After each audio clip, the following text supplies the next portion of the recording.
Uma das cenas mais legais de Spider-Man No Way Home foi quando os Homens-Aranha de Tom Holland e Andrew Garfield descobriram que o Tobey Maguire possui teia orgânica. Para o alto e avante, teia! Shazam? Vai! Vai! Vai, teia, vai!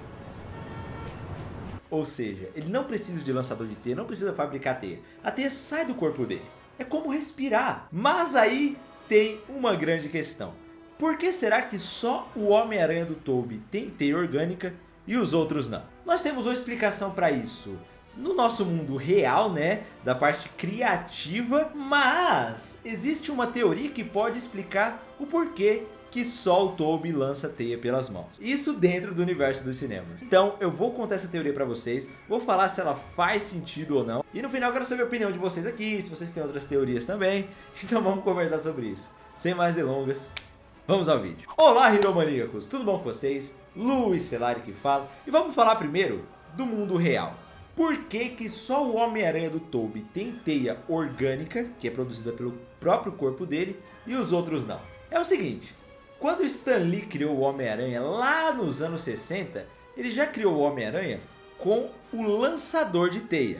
Ou seja, o Homem-Aranha original dos quadrinhos não solta teia direto pelas mãos, né? Ele tem um lançador de teia igual as versões do Tom Holland e do Andrew Garfield. Inclusive o Sam Raimi, que é o diretor dos filmes do Homem-Aranha do Tobey, tinha também a ideia de fazer o Homem-Aranha do Tobey usar o lançador de teias. Tem até esse protótipo aqui que eles chegaram a fazer para colocar no filme. Só que o que aconteceu? O Sam Raimi achou que poderia perder muito tempo de filme explicando que ele teria que fazer o lançador e fazer as teias e tudo mais. E achou que seria mais interessante narrativamente no filme fazer as teias saírem dele como um dos poderes que a picada da aranha deu. E inclusive, para a franquia dele ali que ele criou, ele estava certo. Porque isso rendeu uma ótima trama para o Homem-Aranha 2. Quando ele tem ali a crise existencial, se ele não sabe se quer ser o Homem-Aranha ou não. Por causa de tudo que ele estava perdendo na vida dele como Peter Parker. E vendo todo aquele esforço, aquela abdicação de tudo não ser reconhecida, né? Todo mundo só xingava ele como Homem-Aranha. O pessoal chamava o Homem-Aranha de ladrão, que roubou o banco do Dr. Octopus. Aí ele entrou nessa crise, né? Não sabia. E aí... o corpo dele, em resposta a isso, parou de produzir a teia. E também ele perdeu um pouco dos poderes ali de escalar a parede, da força. Inclusive isso até se refletiu nos quadrinhos, porque na época do filme também foi criado um Homem-Aranha que lançava a teia direto do punho, a teia orgânica.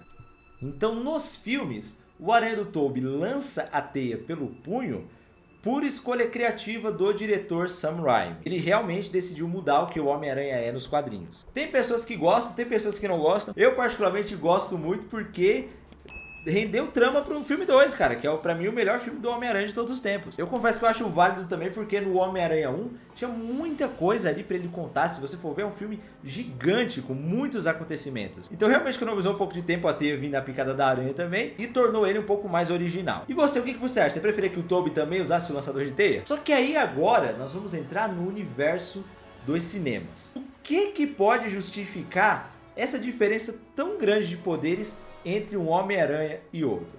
Então, uma teoria que eu vi na internet, não fui eu que criei, vou deixar bem claro aqui pra você, que o Tobey é o único que lança a teia pela mão porque a aranha picou ele na mão. Então, o epicentro dos poderes veio dos braços dele. E isso pode ter criado uma glândula que produz isso logo nos punhos. Já o aranha do Andrew Garfield, se vocês lembrarem, foi picado na nuca, né? Inclusive tem um ponto que pode até contar a favor dessa teoria, que é quando ele vai tirar a aranha que picou a nuca dele, sai um pouco de teia também da picada da aranha. E aí, segundo a teoria, como na nuca não tem nenhum músculo ou tendão igual tem no punho, né, que quando você aperta aqui meio que libera. Inclusive, ó, eu fico fazendo isso aqui, ó, porque parece que tem uns negocinhos de teia aqui, tá vendo? Faço isso aqui, ó. Deixa aqui.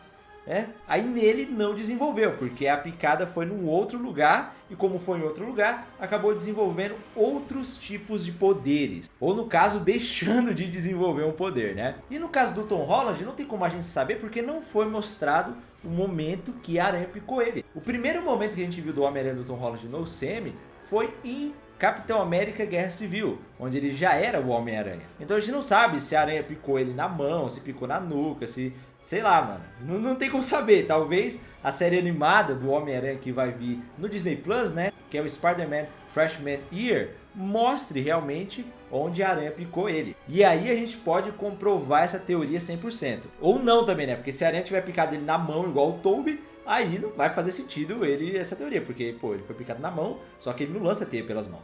Pode acontecer também. Mas eu vou falar pra vocês, cara, o que eu acredito mesmo que diferencia esses aranhas é simplesmente o fato deles virem de universos diferentes. É só isso. Então, universos diferentes, acontecimentos diferentes, poderes diferentes, né? Por exemplo, no caso do Andrew Garfield, a aranha que picou ele tem o DNA decodificado apenas para ele. Então, no universo dele, ele seria o único a virar o Homem-Aranha.